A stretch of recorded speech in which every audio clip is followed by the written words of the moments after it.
ধ্বনি যে না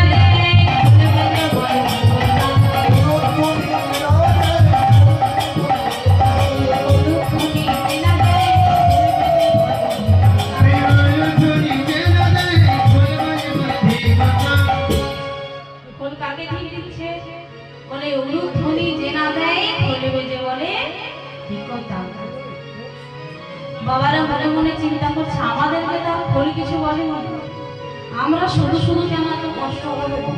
কিন্তু বাবা গো, এই গৌরী দাসের শিকল কাউকে ছাড়বে না। গৌরী দাসের শিকল কি বলছে জানেন? ওই হরি ধ্বনি যে না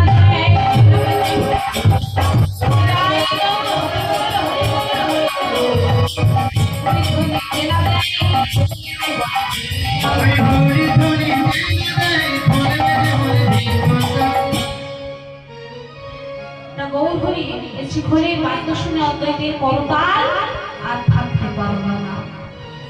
তা করতাল কি বলে বাজছে? কি বলে বাজছে গো? করতালে বলে করতাল করতালি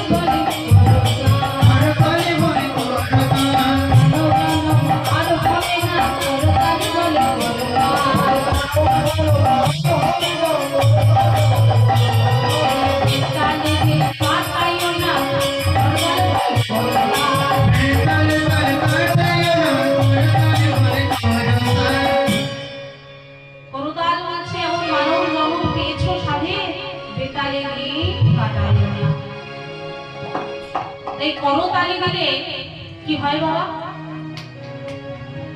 কি হয় না? আমাদের এই মন তো বড় চঞ্চল, তাই আমাদের এই চঞ্চল মন যদি আমরা করতালি দিয়ে কীর্তন করি, এই চঞ্চল মন কিন্তু স্থির হয়ে যায়।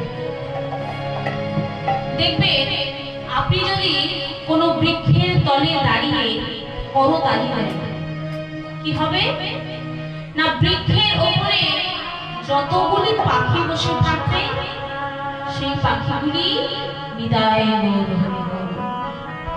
উড়ে চলে যাবে, তাই তো? আমাদের এই দেহ বৃক্ষে পাপ পাখি কি কি? কাম, ক্রোধ, লোভ, মোহ, মদ আর মাৎসর্য। আর এই পাপ রূপী পাখিদের তাড়াতে হলে চাই এক জোড়া করতাল। পাবো কোথায়? না বলে এমন গুরুদেবের কাছে। তাই আপন আপন গুরুদেবের কাছ হতে এক জোড়া করতাল নিয়ে কি করবো গো? কি করবো জানো? কৃষ্ণ নামের তালি দিয়ে